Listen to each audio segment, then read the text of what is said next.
Welcome to my channel. In this video, I want to explain how can you get rid of bee sting by using baking soda.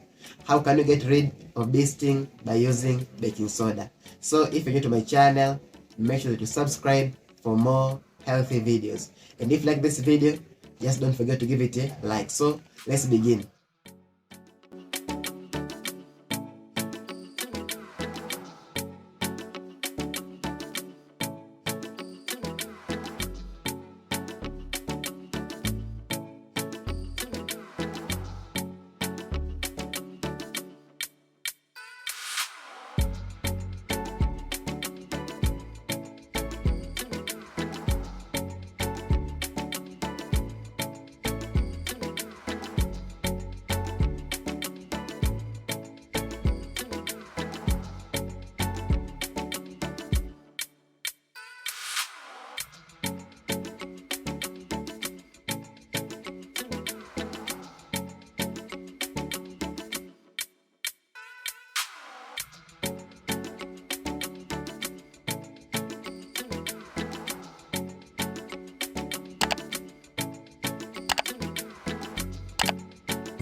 So after making this paste here, it contains baking soda, also it contains water.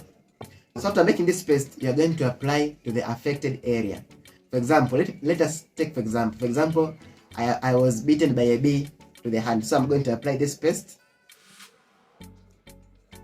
You must cover the whole area which was bitten by a bee. For example, I was bitten here, so I'm going to cover the whole area. After that, I'm going to leave for about 10 minutes, and then I'm going to cover it with a bandage. Okay, so it is like this. How does baking soda help to relieve bee sting? Baking soda, it is an alkali, so it will go to neutralize the acidity of the bee venom.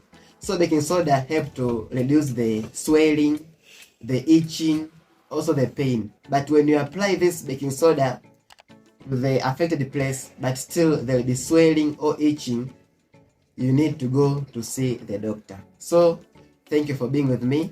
Don't forget to subscribe my channel, don't forget to like, and don't forget to comment. Also let me know if you've ever used this way and has it been beneficial to you. So thank you.